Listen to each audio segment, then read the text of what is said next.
No creo que alcancen para todos, pero ahí compártanse las hojitas.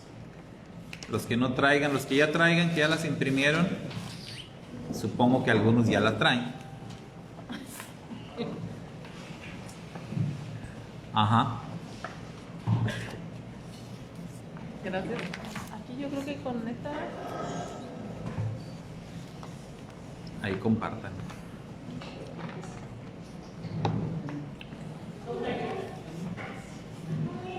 Romanos capítulo 4. Vamos avanzando.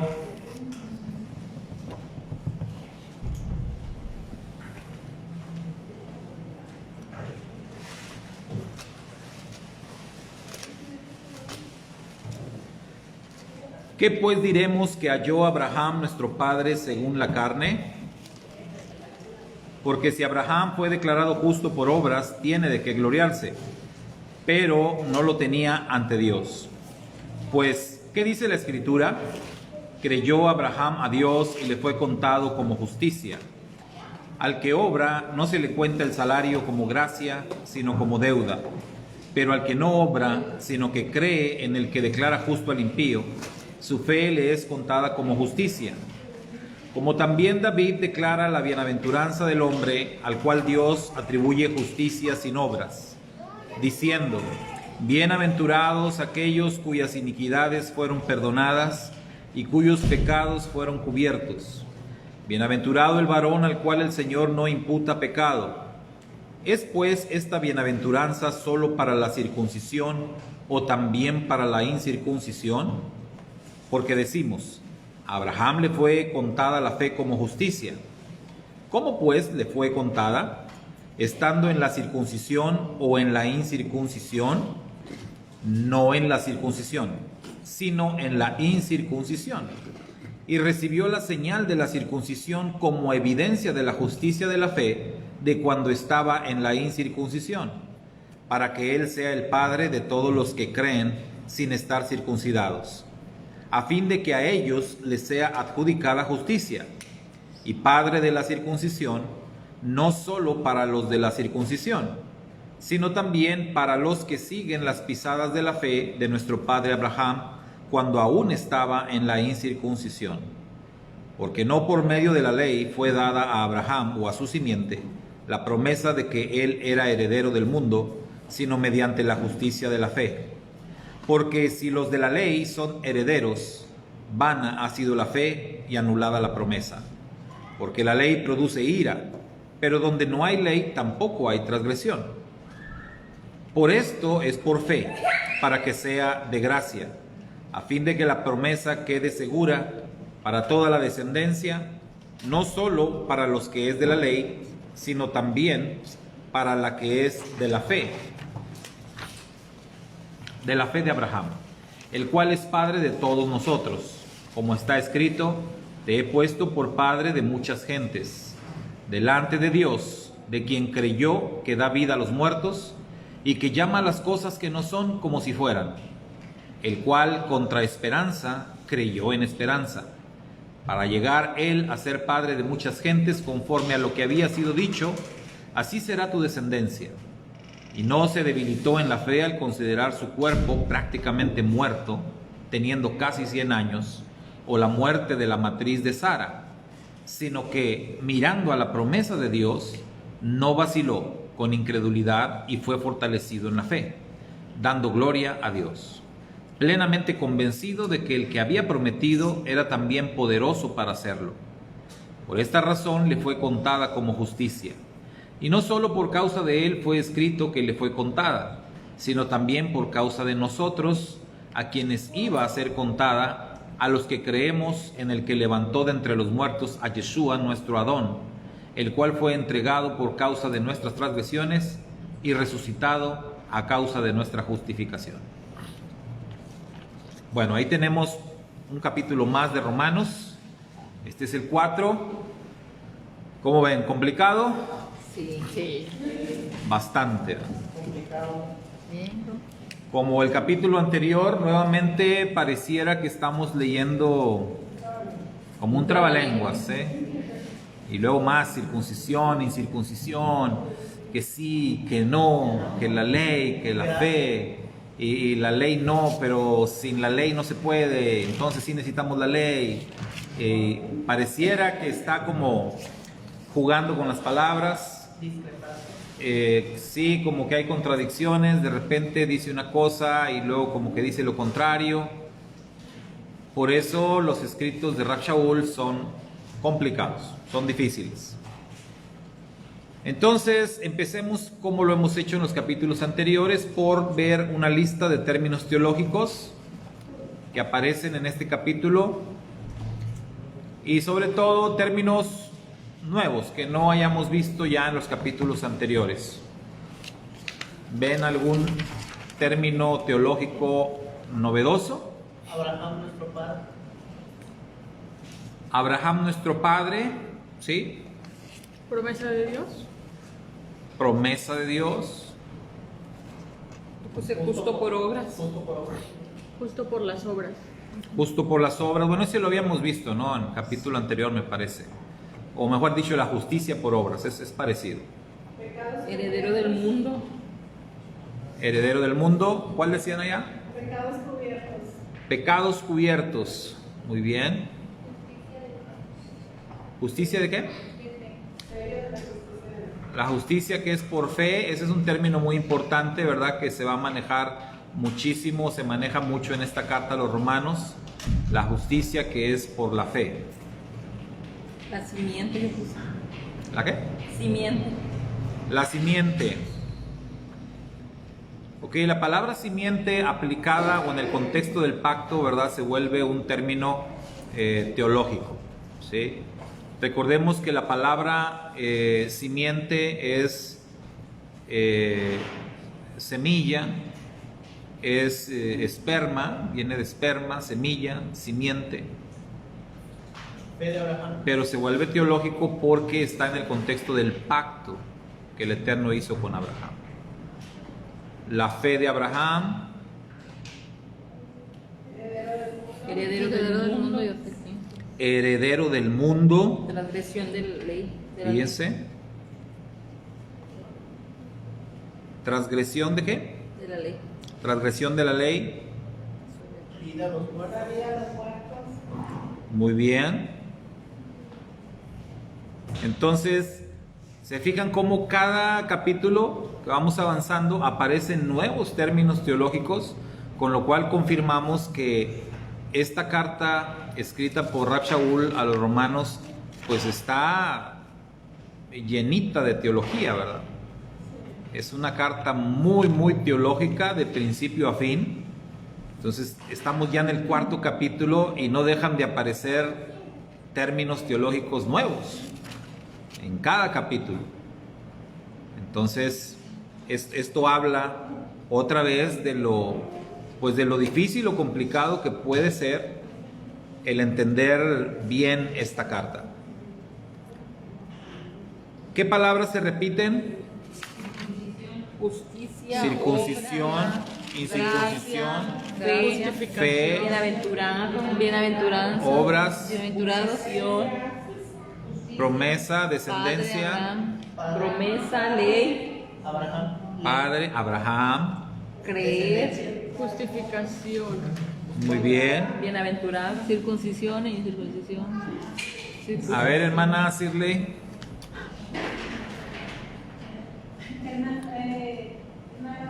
Para saber qué son términos teológicos. ¿Qué son términos teológicos?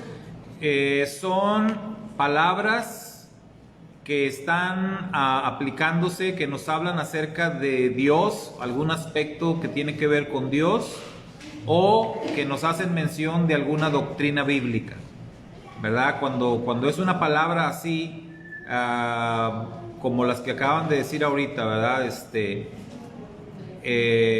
Obras de la ley, por ejemplo. Obras de la ley es un término teológico. ¿Por qué? Porque está relacionado a una doctrina, o está relacionado al pacto, a algo que el Eterno dijo, ¿sí? Entonces, a veces puedes cuando no estamos familiarizados nos puede resultar un poquito complicado identificar los términos teológicos. Pero tratemos de pensar así. Pensar en palabras, en términos o en frases que conectan directamente con Dios, algo que tiene que ver con Dios o alguna doctrina, ¿sí? O alguna doctrina bíblica. Entonces, identificamos como doctrinas, por decir, la resurrección, la salvación, el pecado, la justicia, la fe. Entonces, todos esos términos o frases que se relacionen con doctrinas, los tomamos como términos teológicos. También los atributos, ¿no? Los atributos de Dios también son términos teológicos. A todo lo que tenga que ver con Dios, con su carácter, con su esencia, con sus promesas, ¿verdad? Todo eso lo tomamos como término teológico. Hermana Poli nos dice: nuestro Padre según la carne, aquel que justifica al impío, justicia por la fe, las pisadas de la fe, entregado por nuestras transgresiones, resucitado para nuestra justificación. Entonces, se fija, los términos que nos comparte la hermana Poli tienen todos que ver con esto, ¿no? Con doctrinas, tienen que ver con el eterno, y por eso son términos teológicos. Recuerde, teo viene de el término teos, que tiene que ver con Dios, ¿verdad? Zeus. Muchos toman el término Dios o lo conectan con Zeus. Hay un texto de la Biblia que directamente habla de Zeus, y donde algunos demuestran o tratan de demostrar que el término Dios es aplicado a Zeus. Recordemos que hay varios términos que fueron transliterados, ¿verdad? Realmente el término Dios tal cual no quiere decir nada, ¿sí? No quiere decir nada, es una transliteración, ¿verdad? Que se hizo de otro idioma, en este caso del idioma griego, y Zeus pues era el dios el dios máximo, ¿no? De los griegos, y de ahí que venga el término Dios. Ahora, pues siendo muy pues realistas, cuando las personas dicen Dios o decimos Dios, o sea, no estamos diciendo Zeus, estamos diciendo Dios. Si Dios se tomó de Zeus, pues esa ya es otra historia, ¿no? Pero es una transliteración. Incluso por eso en el judaísmo, cuando escriben la palabra Dios, le ponen un guión. Le ponen di-s o d-o-s, así. O sea, no lo escriben como tal Dios, precisamente para evitar esto. Pero a la hora que lo pronuncian Dios. Porque pues no voy a estar diciendo di-s o dio. Algunos dicen dio, ¿verdad? Sí he escuchado rabinos decir dio. O a lo mejor porque es cubano y no dice la S, ¿verdad? Dio. Pero bueno, lo que voy que no haya como, o sea, tampoco vamos a satanizar el uso de la palabra Dios, ¿verdad? Porque pues se toma de una transliteración, realmente no quiere decir nada. Ahora, en el sentido de que es verdad que hay muchos dioses, o sea, el hombre ha creado muchos dioses, es verdad. Mi recomendación siempre ha sido y sigue siendo que si usamos Dios, aclaremos de cuál Dios estamos hablando. Nada más. O sea, el Dios de Abraham, el Dios de Israel, el Dios de la Biblia. ¿Sí? Mi Dios es el Dios de la Biblia. Mi Dios es el Dios de Israel. ¿Sí? Y ahí pues ya queda claro el asunto y no pasa nada si uso la palabra Dios. O sea, no estoy transgrediendo nada. Claro que entiendo, hay algunos grupos que son muy celosos del nombre y todo eso. Bueno, cada quien, ¿no? Cada quien, ya seremos juzgados por estas cosas, si nos equivocamos, si no. Pero el mismo consejo bíblico de Rav Shaul nos va a enseñar en esta carta que cada uno debe estar convencido en su propia mente en estos asuntos. Entonces, ¿por qué estaba diciendo yo eso? Por los términos teológicos. Por los términos teológicos y por teos. La 3. Shabbat Shalom, hermana Elba Hernández. Por teos, sí, por teos, por el término griego y por que viene de Zeus. Muy bien. Entonces, nada más para cerrar ahí, o sea, Dios realmente no quiere decir nada, pero Dios se traduce, hablando de traducciones, la palabra Dios siempre, siempre, siempre es traducida del término Elohim. Siempre, o sea, del hebreo Elohim siempre traducen Dios. Ahora, ahí lo importante es saber qué quiere decir la palabra Elohim. Eso es lo importante. Y también para que nos quede claro que el término Dios, o sea, tampoco es del todo correcto usarlo en referencia al creador del universo, porque el término Elohim, aún en el hebreo, no es de uso exclusivo del Eterno.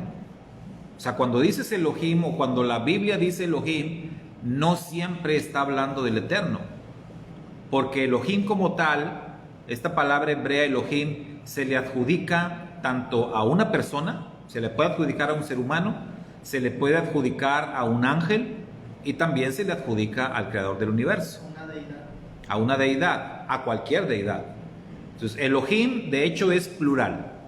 El singular es él, ¿sí? Él o Eloha. Pero Elohim es plural y se le adjudica a cualquier deidad. Es más, incluso Satanás puede ser llamado Elohim. ¿Por qué? Porque en hebreo Elohim es una entidad, es una persona que tiene poder, que tiene autoridad, que tiene majestad, que tiene dominio. En el sentido humano, Elohim se le puede decir al presidente de la República, se le puede decir a un alcalde de una ciudad, A un juez. se le puede decir a un magistrado, a un juez. Es Elohim. Y así se usa en la Biblia. O sea, al momento de leer hebreo nos daríamos cuenta de eso. Y al ver eso, pues entonces, por eso es que si vamos a referirnos al creador del universo, es importante dar la idea completa. El Elohim de Abraham, ¿sí? El Elohim de Israel, para saber de quién estamos hablando. Es como cuando escribimos Dios, debe ser con mayúscula y no con minúscula. Exacto, el mismo ejemplo. El mismo ejemplo, ¿verdad? De hecho, hay traducciones en la Biblia que para hacer la diferencia lo hacen así. Si tú lees en una Biblia la palabra Dios con minúscula, ahí sabes que no está hablando del creador del universo. Está hablando de, no sé, de Baal, de cualquier Dios. O de alguien que dice que es Dios. Del faraón que dice que es Dios. Entonces se va a poner en minúscula. Entonces, dependiendo de la traducción, lo importante es hacer la diferencia, ¿sí? Marcar la diferencia. Entonces, esto para que entendamos que tanto en el hebreo como en nuestro idioma es importante hacer la diferencia. ¿Por qué? Porque realmente ese vocablo no es de uso exclusivo del Eterno. Entonces, ¿qué vocablos sí son en la Biblia de uso exclusivo del Eterno? Adonai, ¿verdad? Adonai, ahí sí, sus atributos, nada más que los atributos, pues son esos, son atributos o títulos, pero Adonai sí es una palabra que se le atribuye solamente al Eterno. Adón se utiliza, ¿verdad? Veíamos un salmo, ¿no? Sobre eso, la diferencia entre Adonai, Adoni, Adón. Entonces, la terminación cambia. Adonai solamente se le llama al Eterno, ¿sí? En realidad, en el hebreo, siempre que se habla directamente del Eterno, se usa el tetragrama, Yud Hei Bab Hei. Siempre. Ahí no tiene pierde. Siempre que ahí aparece el tetragrama, está hablando del Eterno, porque ese es el nombre que Él reveló. Entonces, ¿qué pasa con esto? Que el tetragrama, pues, nadie hoy día conoce la pronunciación correcta del tetragrama. Entonces, sí usamos Yahweh, pero lo he dicho una y muchas veces, lo usamos, pero no quiere decir que esa es la pronunciación correcta. Hay quienes defienden a muerte que es Jehová. Hay otros que dicen es Yehue. Hay otros que dicen es Yahú. Y todos fundamentan su interpretación, ¿no? Su pronunciación. Pero la verdad bíblica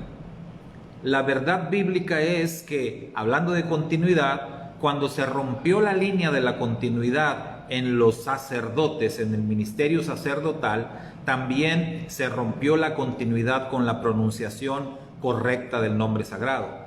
Porque recordemos que solamente el sumo sacerdote pronunciaba el nombre del Eterno y solamente lo hacía una vez al año en el día de Yom Kippur. Entonces, quienes conocían la pronunciación correcta eran los sumos sacerdotes. Cuando se rompe la continuidad, en tiempos de Yeshua, quienes estaban ahí eran usurpadores. Ya no eran la línea de descendencia de Aarón. Por lo tanto, la pronunciación correcta ya se había perdido. Entonces, bíblicamente hablando, pues ya para tiempos de Yeshua nadie conocía la pronunciación correcta del nombre sagrado. Nombre secreto. ¿La conocía Yeshua? Sí, sí. Pero ¿qué dice el Brit Hadashah? ¿Qué dice el Nuevo Testamento? ¿La utilizó Yeshua en algún momento? No. Él como padre. No la usó. Decidió no usarla. Entonces no tiene caso que estemos discutiendo hoy día, ¿verdad? De cuál es la pronunciación correcta. No tiene caso, ¿sí? Incluso los judíos dicen que, cuando hablan de Yeshua, dicen que sí él conocía, porque en la historia de ellos dice que él cargaba así como una joya, no sé si era anillo o una pulsera, que traía el nombre del Eterno. Y dice, por eso él hacía los milagros, porque él no era así. Pero dice sí. Algún talismán. Sí, un talismán, por eso, porque traía el nombre del Eterno. Sí, pero de que lo conocía era seguro que sí lo conocía. El Hernández dice, hermano, cuando venimos del campamento pasado batallamos mucho hasta que el Eterno nos reveló la verdad. Sí, todos batallamos, ¿verdad? Mucho. Entiendo de cuál campamento habla. Muy bien. ¿Alguien escribió alguna frase, título para este capítulo? Tomando las palabras clave. Entre más palabras clave haya, más se dificulta, ¿verdad? Sí. Ponerle un título o definir una frase.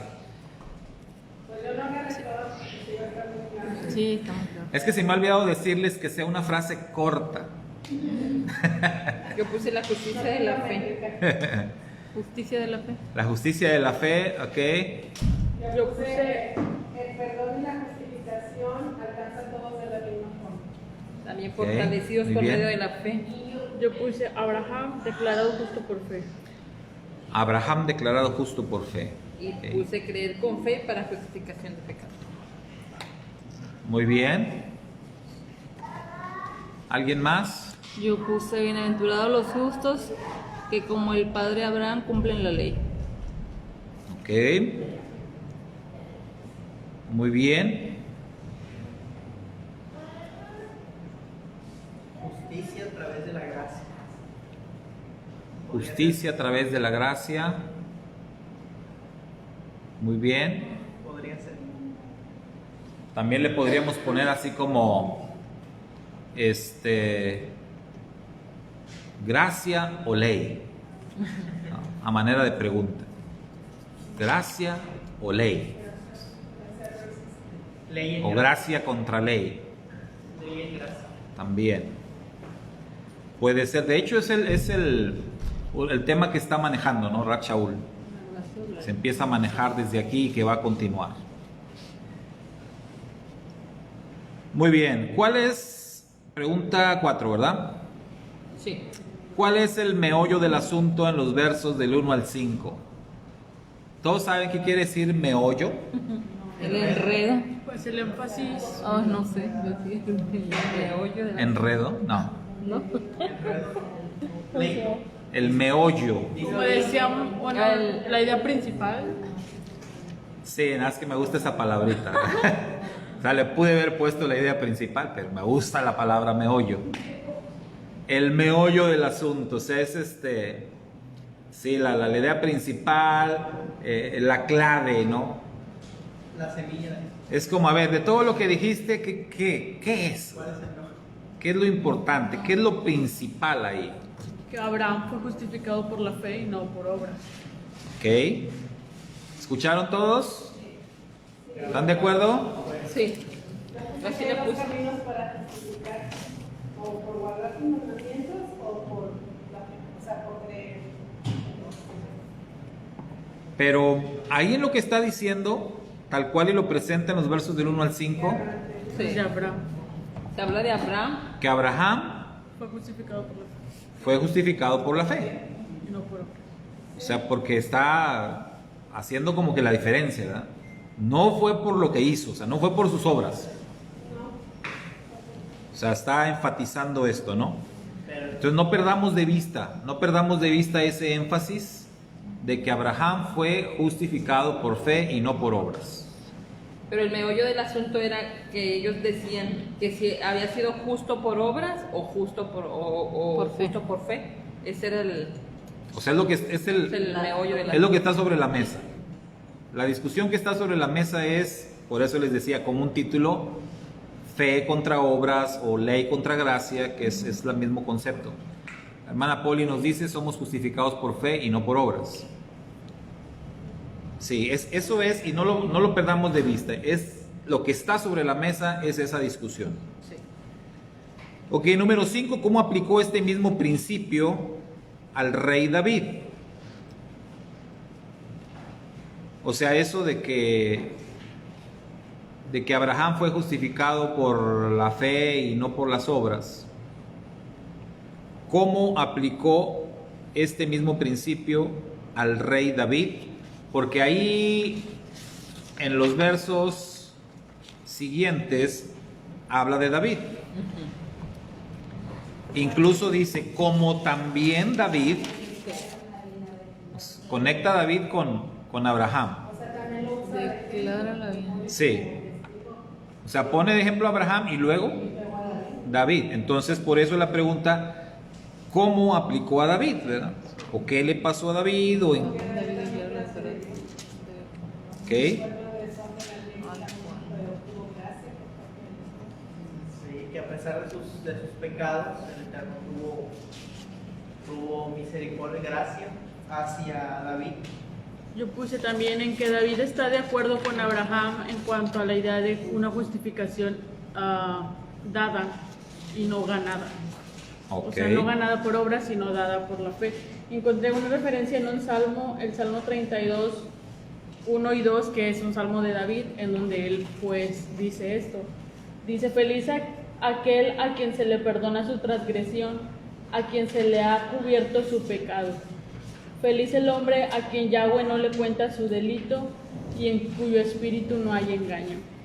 Entonces, Ok. pues eso, ¿verdad? Que está diciendo que es bienaventurado porque se le está dando, no porque se lo está ganando. Muy bien. Entonces, ¿y el Salmo 51?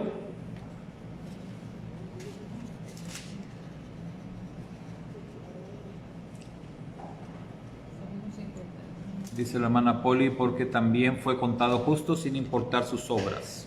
Conforme a tu amor. 51 es un salmo de arrepentimiento, Sí. Porque declara su pecado delante del Eterno. Ok, pero en el 51 no aparece alguna referencia a esto mismo.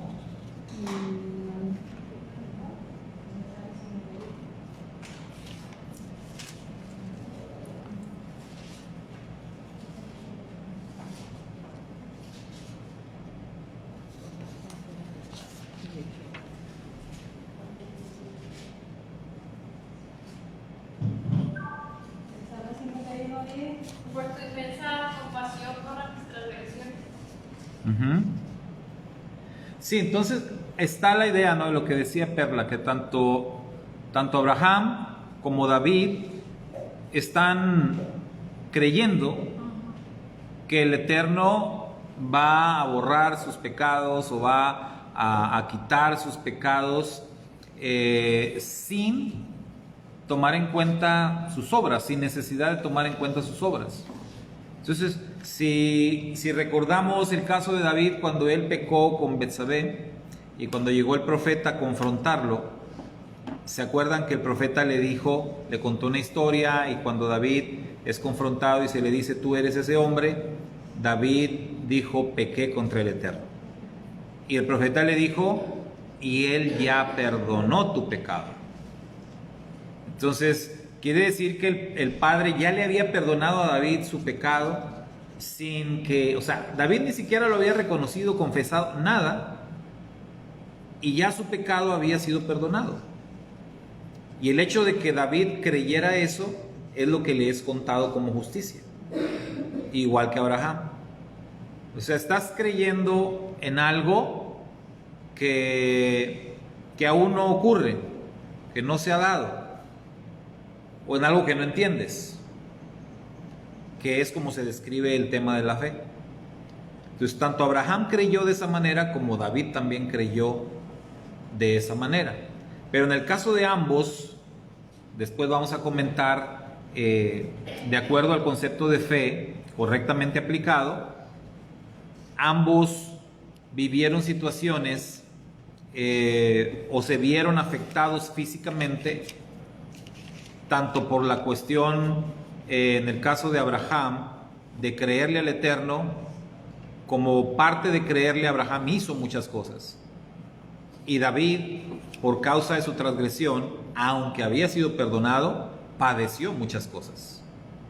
Entonces quiere decir que el tema de la fe no está separado de la cuestión física, no está separado ni de las consecuencias de los errores, ni está separado del tener que hacer cosas para poder adquirir la promesa, ¿sí? Pero eso lo vamos a ver más adelantito. Sí, porque Es como dice la palabra que si confesamos nuestros pecados, Él nos perdona, y no como nosotros a veces decimos, te perdono, pero me vuelvo a acordar y me vuelvo a enojar, ¿no? Sino que cuando Dios nos perdona es para siempre, pero tenemos que creer en que no haya una duda, porque si no, pues entonces no vemos resplandecer ese perdón. Sí, o sea, hay algo que, siempre hay algo que nosotros tenemos que hacer, ¿verdad? O sea, el concepto de creer no es nada más un concepto teórico, sino que siempre, cuando yo creo algo, actúo en consecuencia, ¿verdad? Porque creo, hago. O sea, no nada más digo creo y me quedo sin hacer nada, sino creo y actúo en consecuencia, que es como lo que hizo Abraham. O sea, Abraham le creyó al Eterno y hacía cosas. Entonces, el mejor ejemplo de la fe, pues es Hebreos 11, ¿no? Hebreos 11, que es el himno por excelencia a la fe, habla de un montón de ejemplos de personajes bíblicos que por la fe, dice, la palabra clave es hicieron. Por la fe hizo, por la fe hizo esto, por la fe hizo aquello.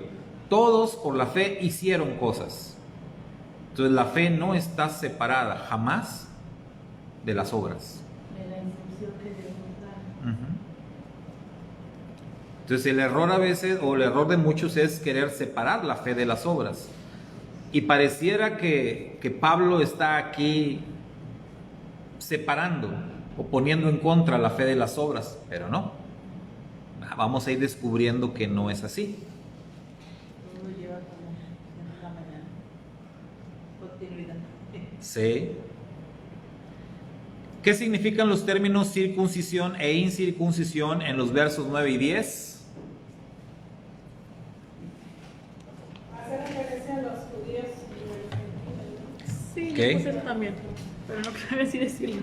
Sí. Yo puse circuncisos judíos, incircuncisos gentiles y extranjeros. Sí, entonces ahí está usando la palabra circuncisión e incircuncisión, pero no como el hecho de la circuncisión, de cortar el prepucio, no. Sino circuncisión ahí es una clara referencia a los judíos. Sí. Incircuncisión es una clara referencia a los gentiles. Y así es como lo va a manejar, ¿verdad? Esto es para identificar bien de lo que está hablando aquí.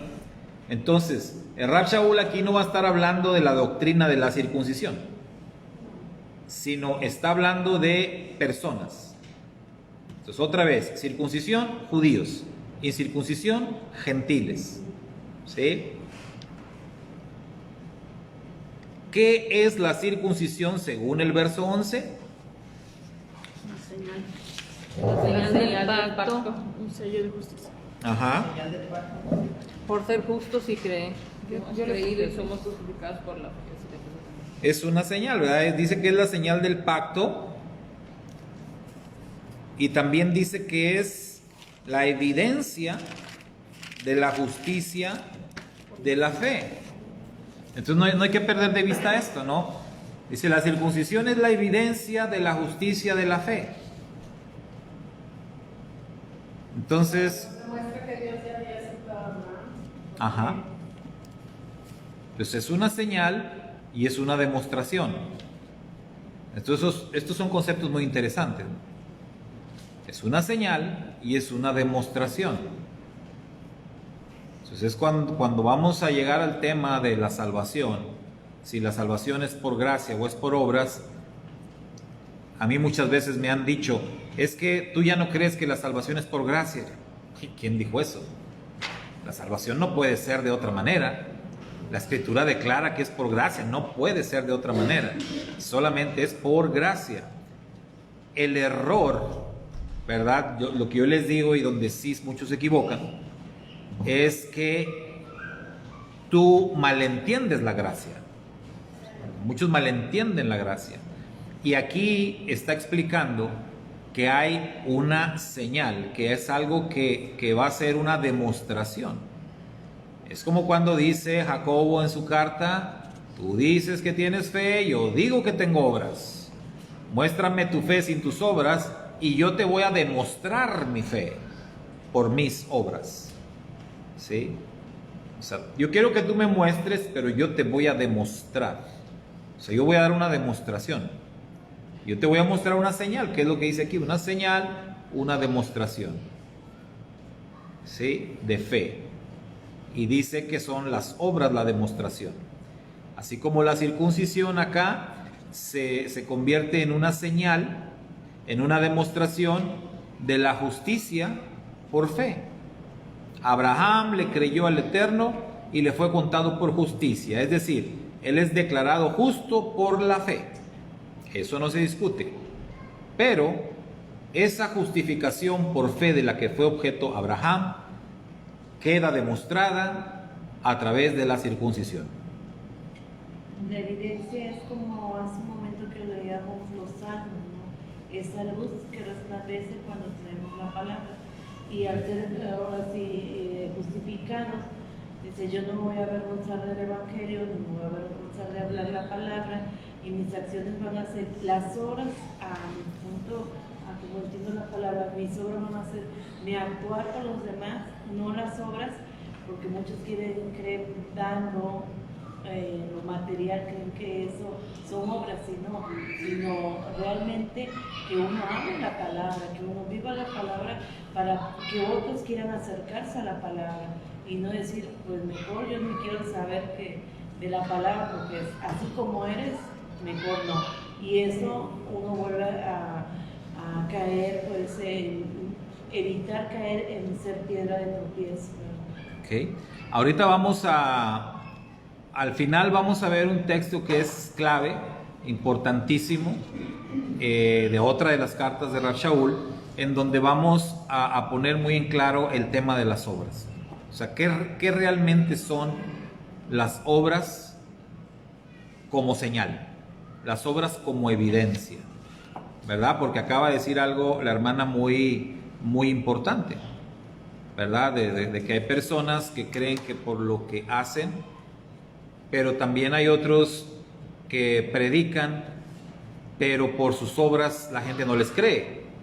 Entonces hay una cuestión ahí de confusión que la misma Escritura lo aclara, ¿no? Pero ahorita lo vemos en otro texto de Rab Shaul.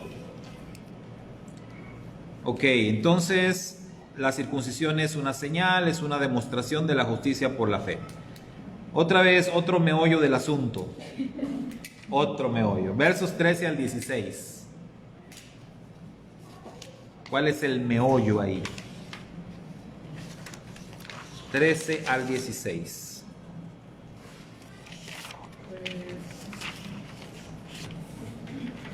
El meollo del asunto. 13 y 16. Pues yo le puse que la base de la promesa de Dios a Abraham es la fe y otra vez no la ley. Ajá.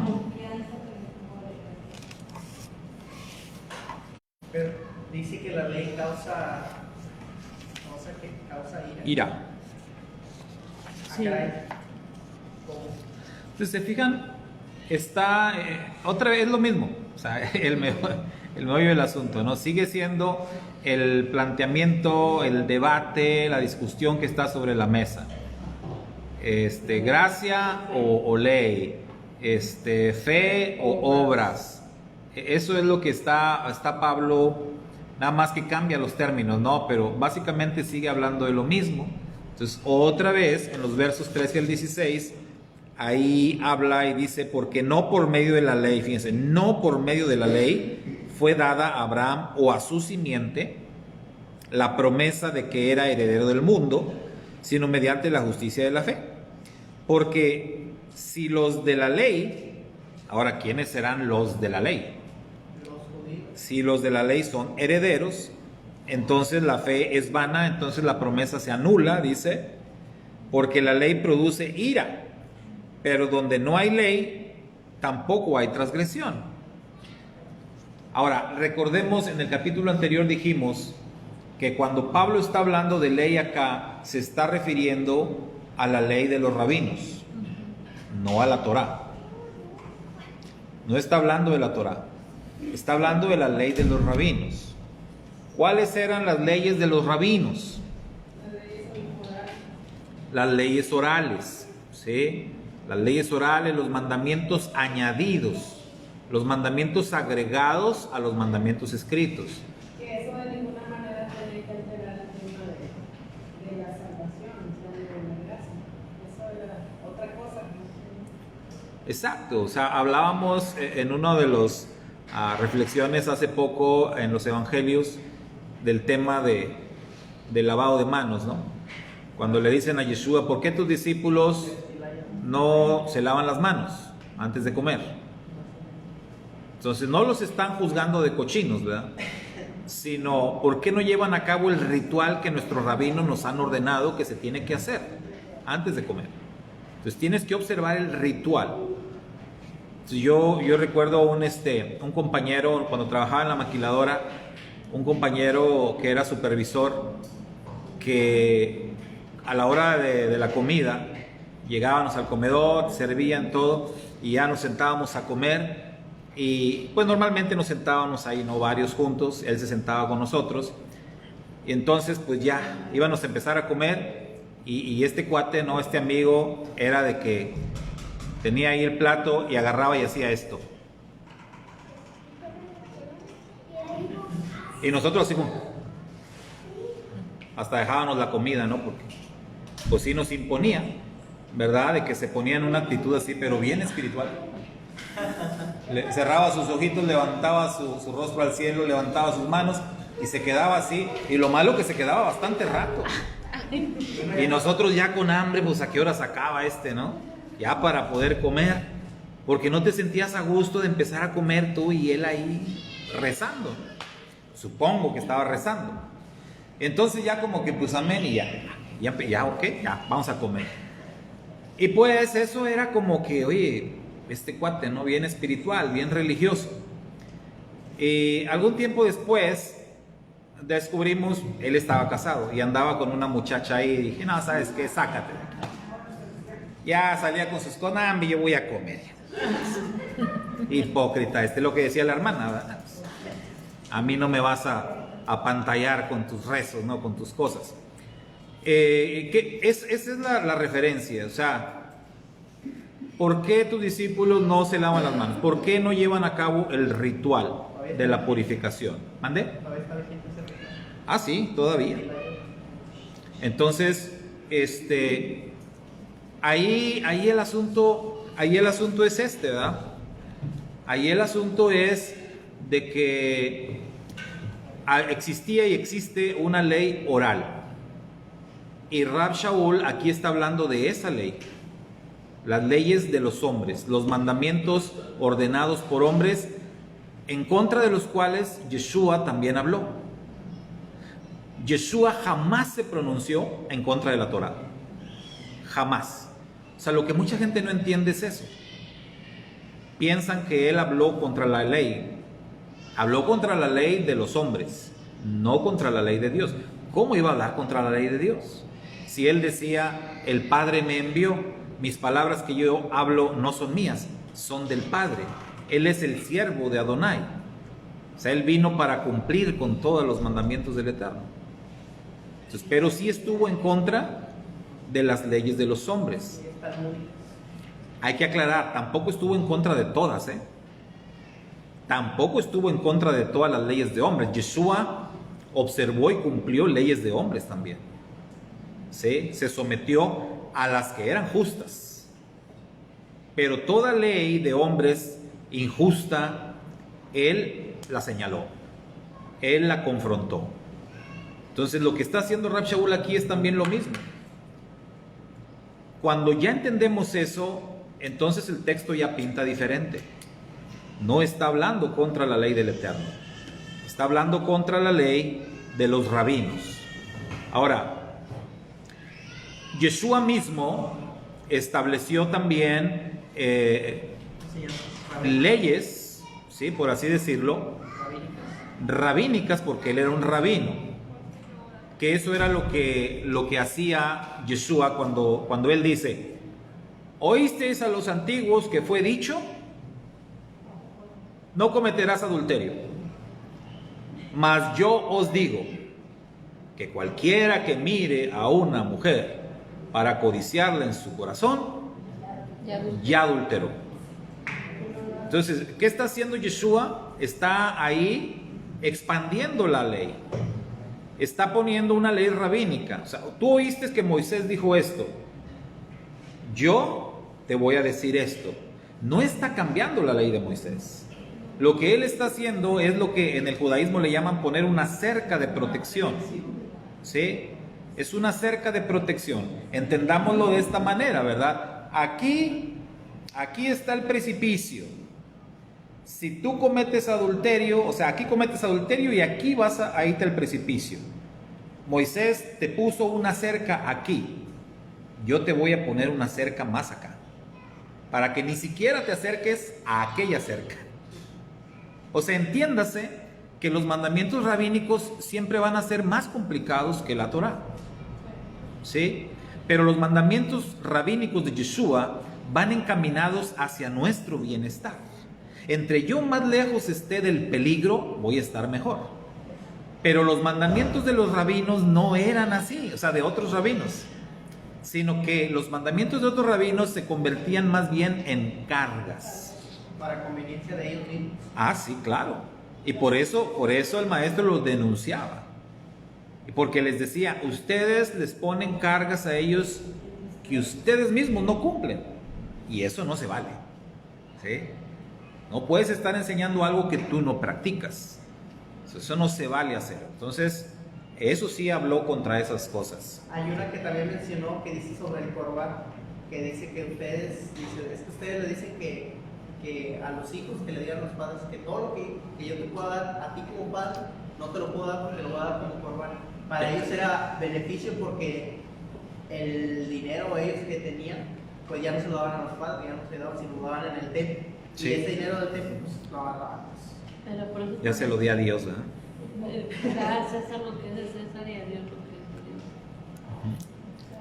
Eran bien listillos.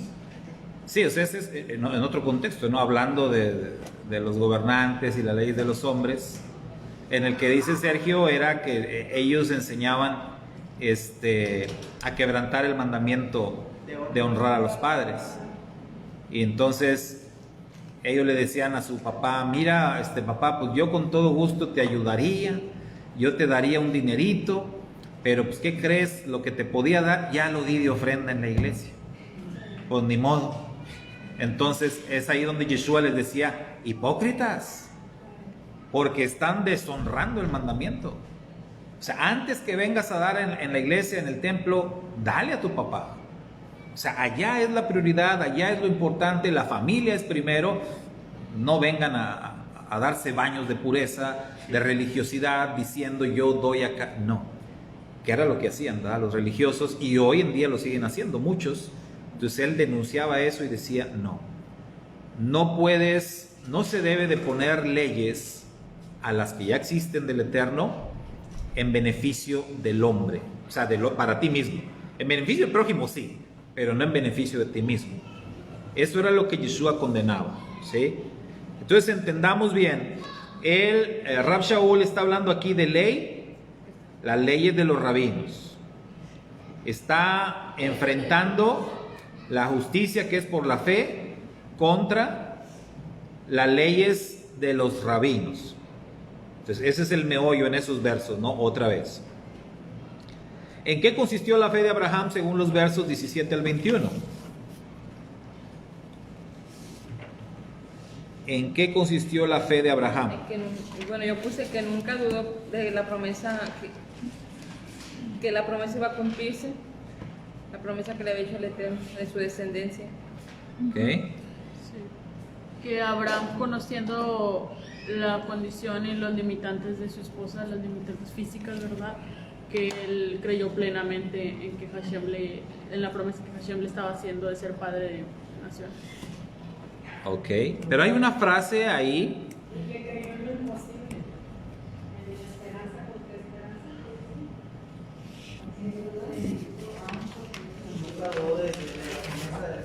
Nunca dudó que Lean ahí los que versos. tenía una fe grande, nunca dudó del Eterno. Que aquel que le... ¿En qué creyó? ¿En qué creyó Abraham? En Elohim. Ok. Dice que aquel Que da vida a los promesa, muertos. ese Creyó en tenía el esperanza. poder para hacer. Muy bien. ¿Qué fue lo que creyó? ¿Qué le creyó al Eterno? Aquí nos lo dice Rab Shaul, nos da la clave, ¿verdad? Porque dice que Abraham creyó y le fue contado por justicia. ¿Pero qué creyó? Aquí nos dice. Que llegaría a ser padre de muchas naciones. Ajá. Pero dice, creyó que da vida a los muertos. ¿Sí? La resurrección. Y dice, te he puesto por padre de muchas gentes delante de Dios, de quien creyó, verso 17, de quien creyó que da vida a los muertos y que llama las cosas que no son como si fueran. Eso fue lo que creyó. Creyó que da vida a los muertos y que llama las cosas que no son como si fueran. ¿Sí? O sea, sí, creyó en esperanza, dice también, para convertirse o para que se cumplieran las promesas del Eterno. Pero la clave está en esto, él creyó que el Eterno da vida a los muertos y llama las cosas que no son como si fueran. ¿Sí? Y creyó en la promesa que Dios le hizo cuando le dijo que iba a tener un hijo. Porque no viendo y a la edad que tenía, para a Sara era imposible, ¿no? Y hasta se ¿Serio? subió. Entonces él nunca dudó, él creyó. Sí, que es lo que está Y diciendo, a lo ¿no? mejor en lo terrenal puede decirse alguien que dice, oye, ya tienes 90 años y cómo vas a tener un hijo, ¿no? A lo mejor tu matriz ya está seca, no está viva, ¿no? Es un decir, ¿no? Y cómo creyó en esa promesa que trae vida. De hecho, en la Torá, en el hebreo, cuando habla de esa situación de Sara, de que era estéril, en hebreo dice que Sara no tenía útero. Es lo que dice. No tenía útero. ¿Cómo iba a tener un hijo? Ya no por la edad. No tenía útero. O sea, era imposible que ellos generaran vida. Era imposible. Ahí está la resurrección de ellos. Exactamente. Por eso dice que da vida a los muertos. Pues eso era imposible. por todos lados que se le diera, era imposible. Pero Abraham creyó que el Eterno de eso muerto podía dar vida. Su madre estaba muerta. Y que el Eterno, por eso el Eterno podía llamar las cosas que no son, como si fueran. ¿Sí? Él lo creyó. Que yo tengo, porque dice la Escritura, de uno ya casi muerto. Que yo ya soy un hombre que ya estoy más para allá que para acá. Que mi esposa también, que no tiene útero. Pero yo le creo al Eterno. Él dice que me va a dar un hijo con mi esposa y yo le creo. Es como cuando llega uno al médico y te dice un diagnóstico que no, si yo voy a aferrarme a la palabra de Dios, que dice que por su llaga fuimos sanados, ¿verdad? Y como dice en Jeremías 33:6, no nada más nos sana nuestro cuerpo, sino también nuestra alma.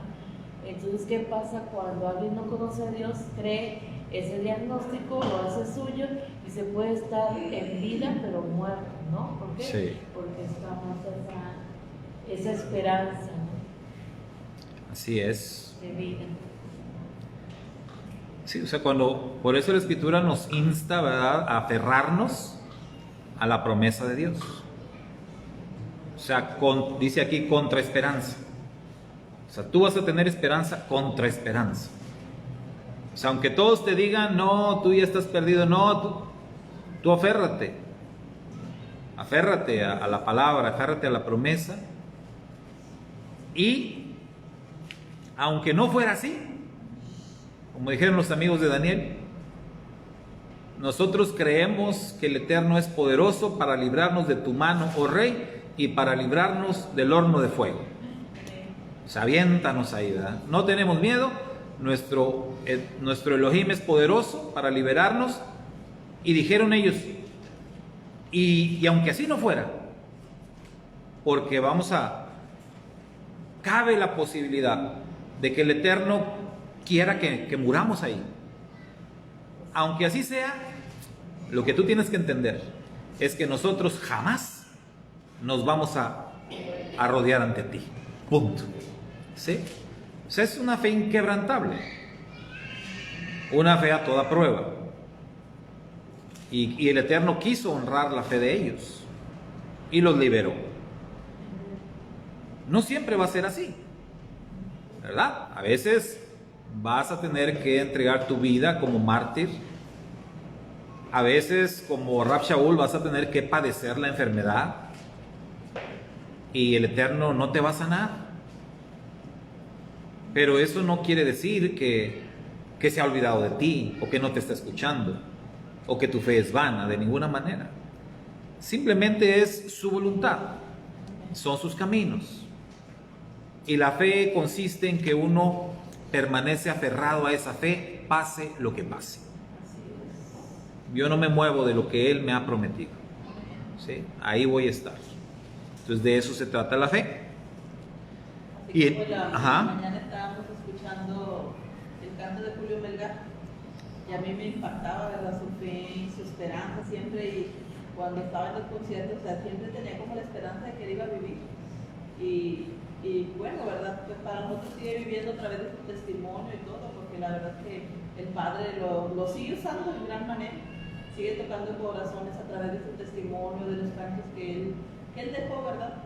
Entonces, pues él siempre estuvo como viviendo por medio de fe, a pesar de que ya estaba muy, muy grande.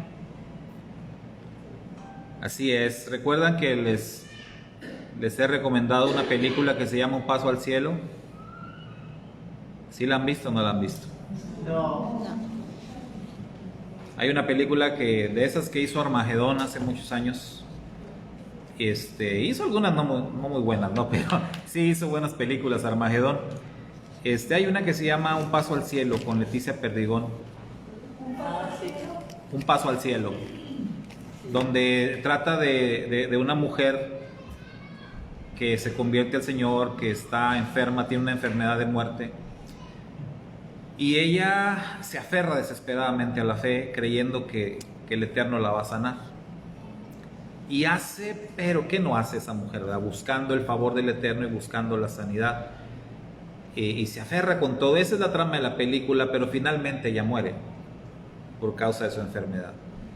Entonces está muy emotiva la película, pero sobre todo te deja una enseñanza muy rica, ¿sí?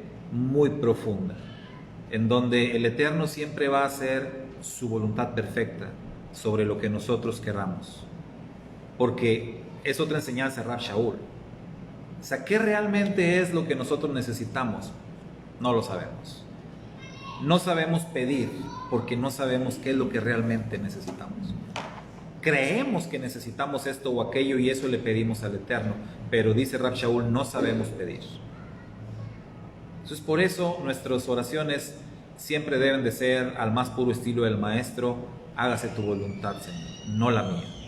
Porque tú sabes qué es lo mejor para mí, entonces tú encárgate de mí, tú guíame y tú haz lo que tengas que hacer y por favor muéstrame lo que yo tengo que hacer.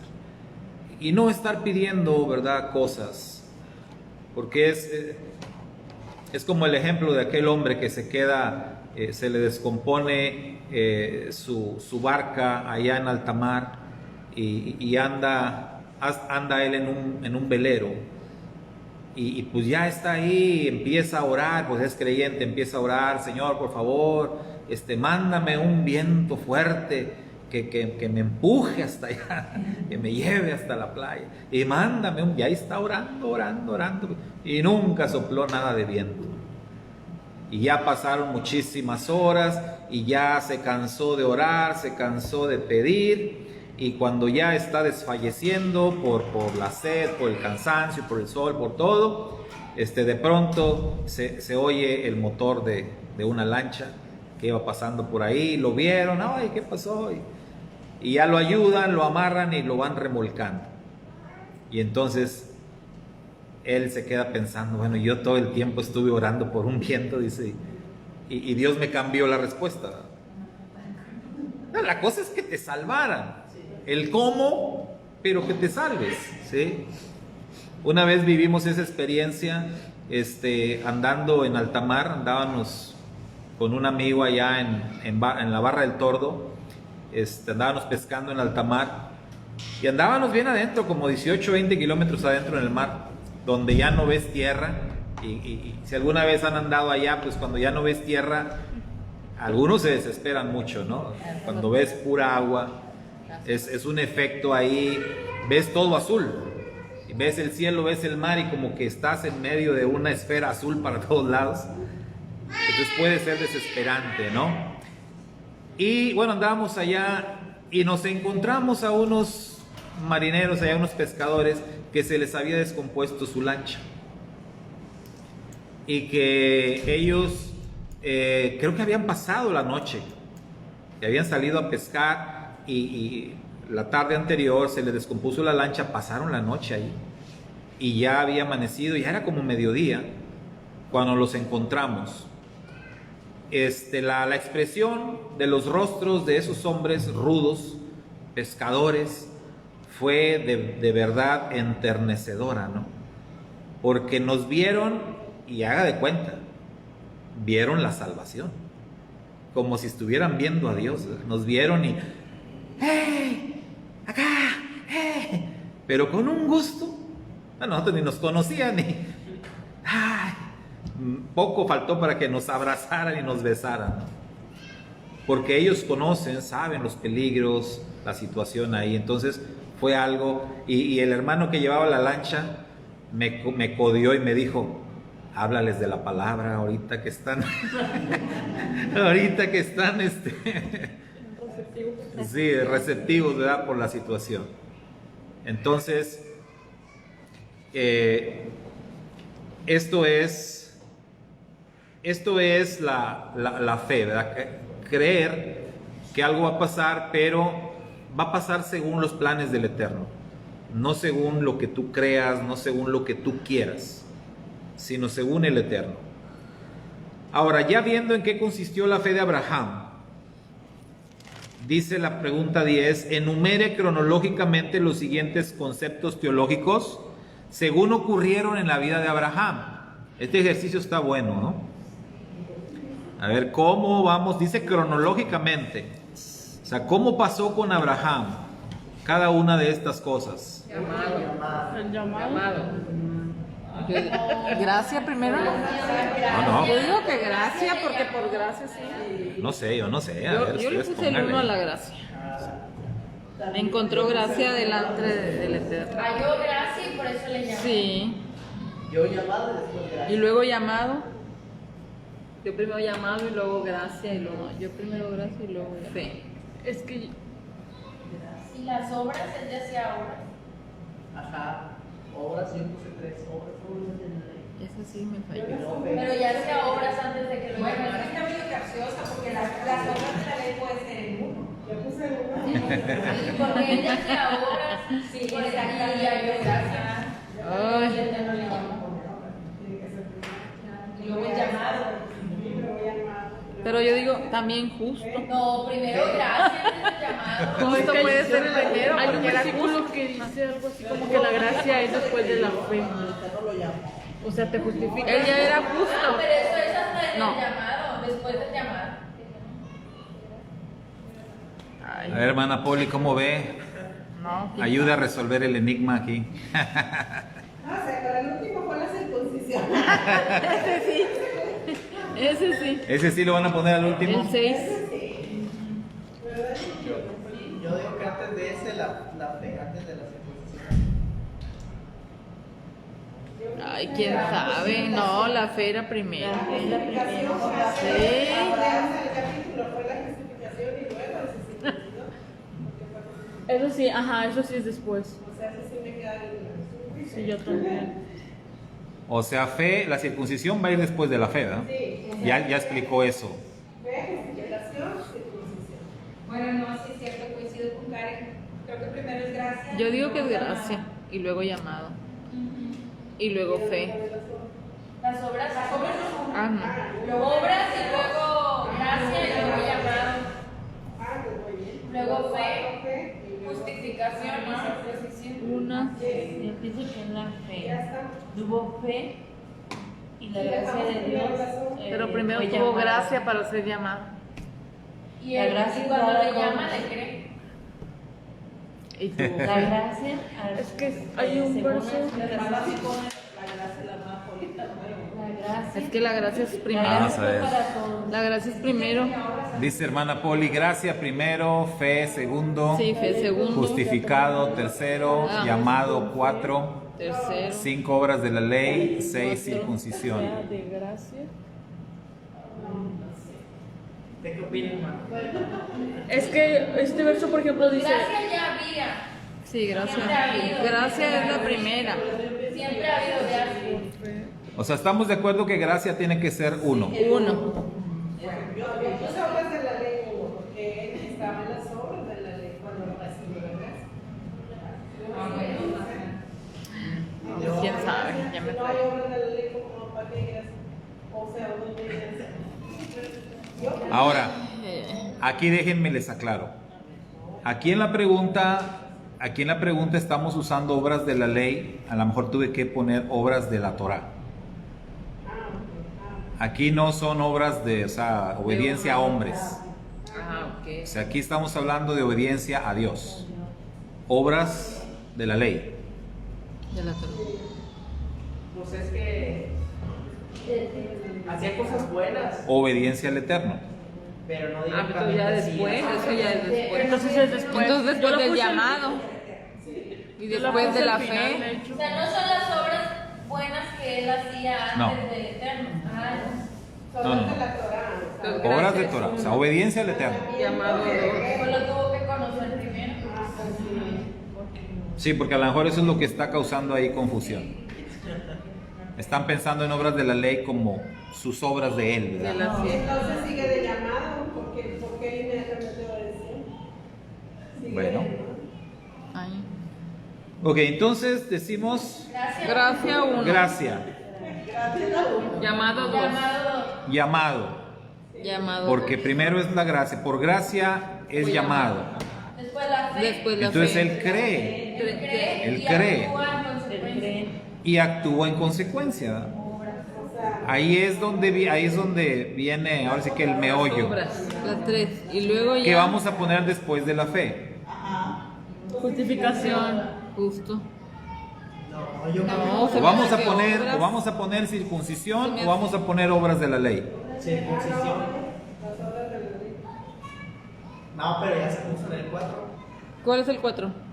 En circuncisión. Ya pusieron obras de la ley. No, porque es gracia, llamado. Si vemos el ejemplo de Abraham, el Eterno lo llama primero. Sal de tu tierra y de tu parentela a la tierra que yo te diré. O sea, ahí está el llamado. Sí, Abraham le cree, sí, la fe. fe, y sale de su tierra y se pone en camino. Y luego Obras. haces obras, sí. ¿Sí? Justificación. Después viene la circuncisión. La circuncisión. Después viene. Si se fijan, la justificación es lo último que aparece. O sea, la justificación ya es lo último. ¿Sí? Cuando eres declarado justo. O sea, es como que, vamos a decir, O sea, fue declarado justo por su fe y las obras, o sea, por la obediencia, por la fe obediente. Pero lo que leímos decía que fue declarado justo sin estar circuncidado. sí, pero fíjense, por eso estamos preguntando aquí cronológicamente, porque dice que fue declarado justo en el ámbito espiritual. Es como cuando la Escritura dice de nosotros que nos hemos sentado en los lugares celestiales con Mashiach. ¿Cuándo? Eso todavía no pasa, pero el Eterno llama a las cosas que no son como si fueran. Y el Eterno dice que nosotros estamos sentados en los lugares celestiales. Ya, ¿sí? Entonces, pero viéndolo cronológicamente, cómo ocurrieron las cosas con Abraham, en el ámbito espiritual, en el tiempo del Eterno, él es declarado justo desde antes. Es más, dice la Escritura, desde antes que el mundo fuese, ¿sí? Desde antes de la fundación del mundo, Abraham y nosotros, ya estamos, ¿no?, en el plan de redención. Pero por eso aquí decimos cronológicamente, cuando las cosas están sucediendo en la vida de Abraham, cómo fue que sucedieron, cómo es que se fueron dando. Entonces ahí sí tenemos que ver cómo ocurrieron, que el llamado, ya dijimos, Abraham cree, fe, luego obedece, obras, luego viene la circuncisión, o sea, la señal, la evidencia, ¿sí? Y ¿qué nos queda entonces nada más? La justificación. O sea, después de todo es declarado justo. O sea, la declaración de justicia es como que ya lo último, es como cuando terminas la carrera, no completas. Entonces ya eres declarado justo. Entonces todo empieza con el llamado. ¿El llamado ¿verdad? es el 1 entonces? Que no, la gracia, porque Ah, ok. la gracia es como Ok, sí, sí. el trasfondo de todo, lo que envuelve todo, ¿no? Haga de cuenta que esto fuera un paquete, un regalo, y la gracia es el envoltorio, ¿sí? Ajá. La gracia encierra todo, envuelve todo. Entonces, en ese sentido, o sea, la gracia la tenemos ahí en uno porque envuelve todo, pero el llamado tiene que ocurrir. Por gracia somos llamados. Somos llamados por gracia, ¿sí? Y luego ya viene todo lo demás. Pero la justificación es lo último, o sea, es como ya la declaración final. Somos declarados justos, ¿sí? Como dice en el capítulo, al final, porque está hablando de Abraham y luego se pasa a nosotros. Se pasa a nosotros por medio de Yeshua y dice que Él fue resucitado a causa de nuestra justificación, ¿sí? A causa de nuestra justificación. O sea, Él murió por nuestra transgresión, pero resucita a causa de nuestra justificación. Son dos cosas ahí distintas. Vamos a ver, la hermana Poli nos dice que entonces quedó así: gracia, llamado, fe, obras, circuncisión, justificación. ¿Sí? Muy bien, así quedó. Ahora, si nuestra fe es la fe de Abraham, porque es lo que dice el texto, ¿o no lo dice? Sí, porque dice, y no nada más a él. O sea, es lo que dice el texto, no nada más Abraham, no nada más por causa de él fue contada, sino también por causa de nosotros, a quienes iba a ser contada, a los que creemos en el que levantó de entre los muertos a Yeshua, nuestro Adón. Recuerden que Abraham, ¿qué fue lo que creyó? Que el Eterno da vida a los muertos. Eso fue lo que creyó. Creyó que el Eterno llama a las cosas que no son como si fueran. Entonces nosotros creemos en la resurrección de Yeshua. Creemos que Él padeció por nuestra causa, que murió por nuestros pecados. Lo creemos que fue entregado por causa de nuestras transgresiones. Esa es nuestra fe. ¿Cuántas veces a ustedes no le han dicho, ¿y tú cómo sabes?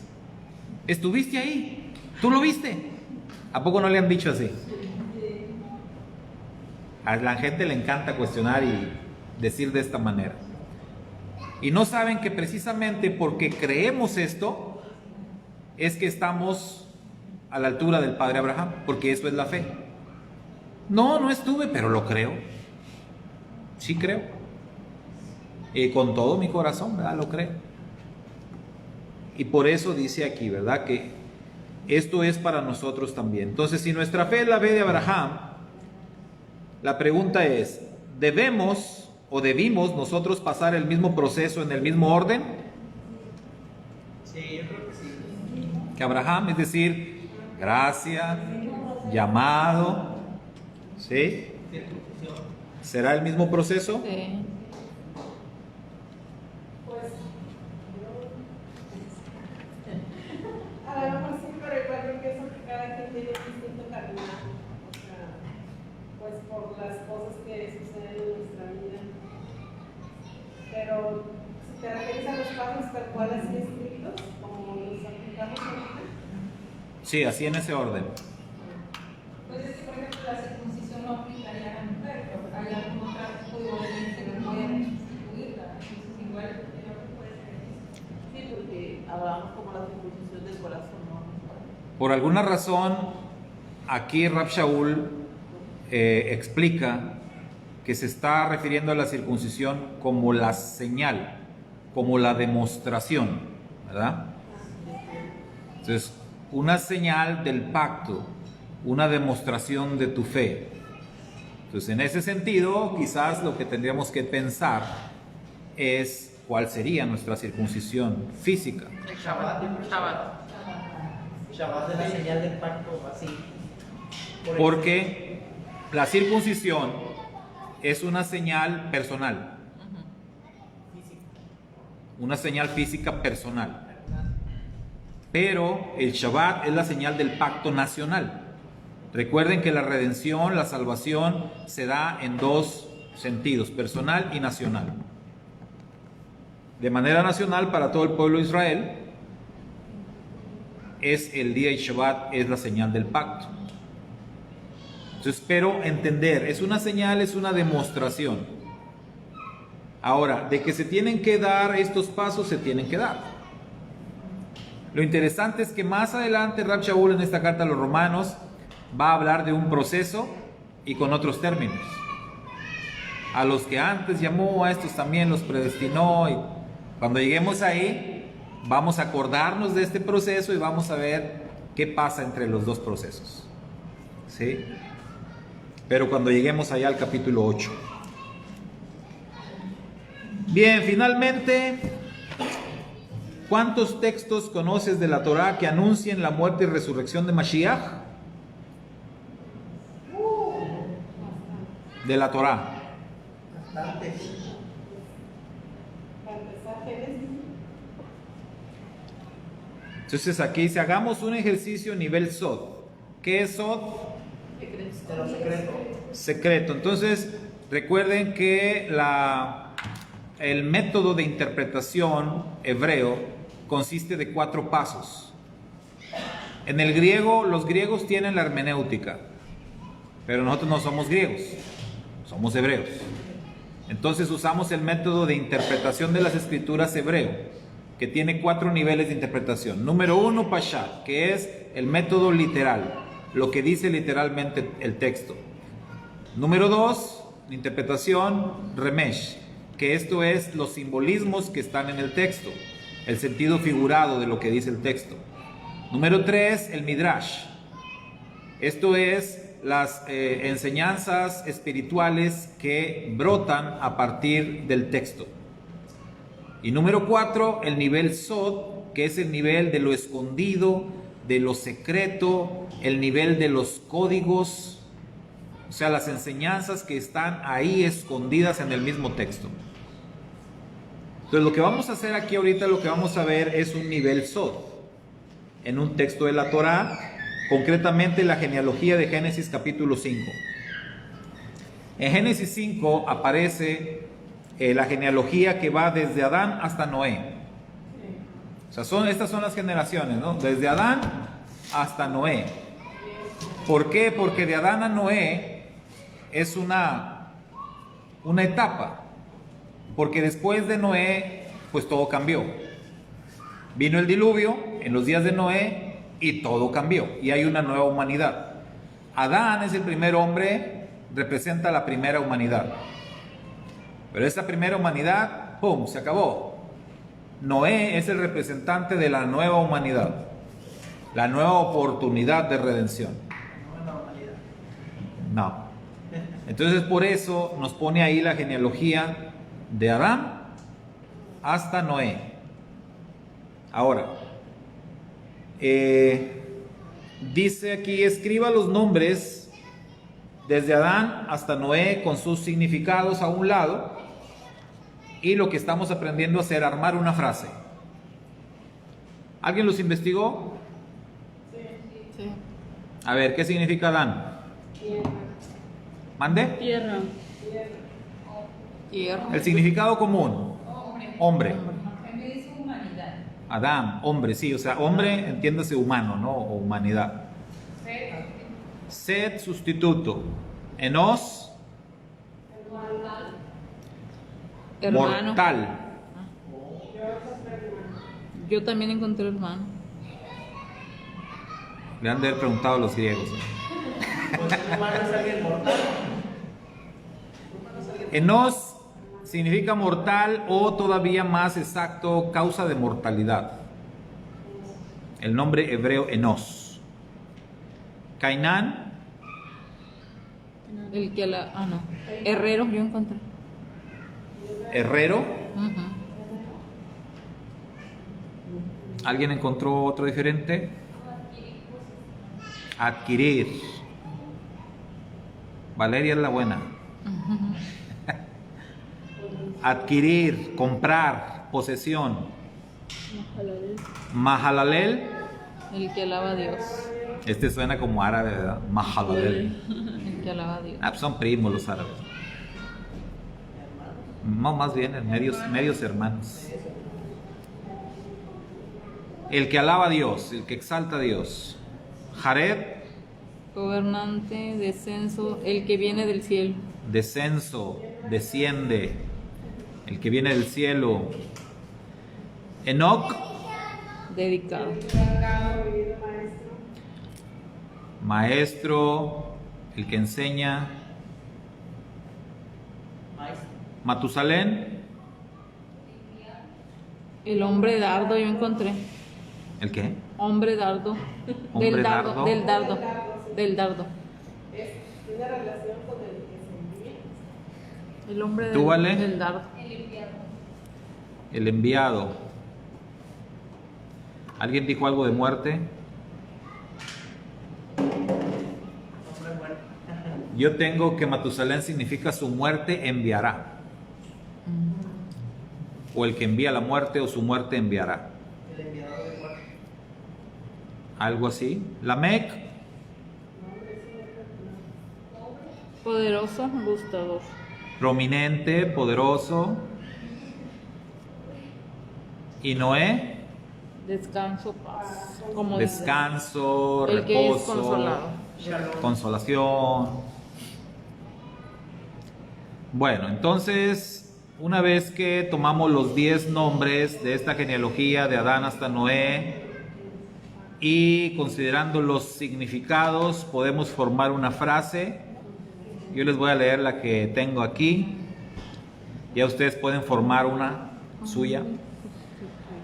Hombre sustituto, causa de mortalidad, adquiere, exalta a Dios, su muerte enviará prominente reposo.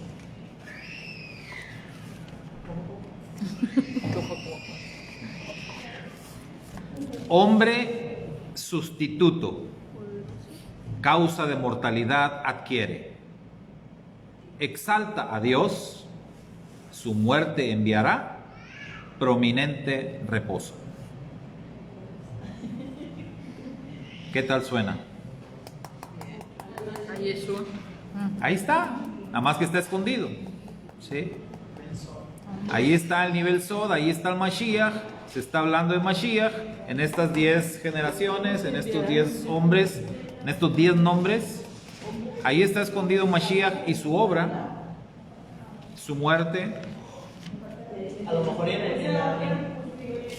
A ver, El hombre colocado en la tierra, hecho pobre en su descenso, pero lleno de gracia, enviado para instruir y dar paz a la abandonés. ahí está Mashiach también. Ahí está, ¿verdad?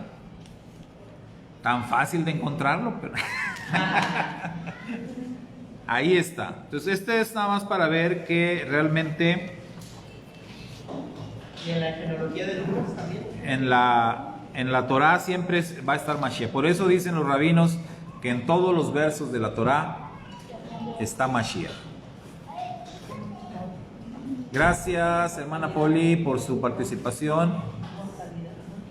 Estuvo muy participativa, hermana Poli. Son las 4:49. Extrañamos, hermana Poli. Ahí está. 4:49. Pero sí, bueno, no es que diga que sea súper fácil de encontrar, pero sí es evidente por qué los judíos que son tan inteligentes no será Porque dice la escritura que tienen un velo puesto. El Eterno les tiene un velo puesto.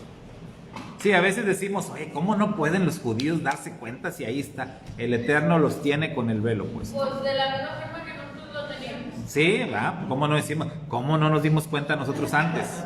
Lo mismo. Pero dice que es por misericordia, ¿verdad? Sí. De los gentiles, hasta que entre la plenitud de los gentiles. Así, aquí está en Romanos, ¿verdad? Este tema ahí lo vamos a ver. Pues ahí decía algo así, ¿no? Que bueno, en el otro capítulo que vimos, que decía que era mejor que alguien que conociera la Torah y si conociera a esto, a Mashiach, o alguien que de plano no conociera ninguno de los dos. Así es. Entonces, la idea que no hacía nada de entonces los judíos en ese caso pues se van a saber. Bueno, nos despedimos. Shalom, bendiciones a quienes nos acompañaron. El control. El control. Ahí está, saluden a la hermana Poli, a los... Hermana Poli, aquí la claman, miren. Y a la hermana Tina también. Hermana Tina. Vamos.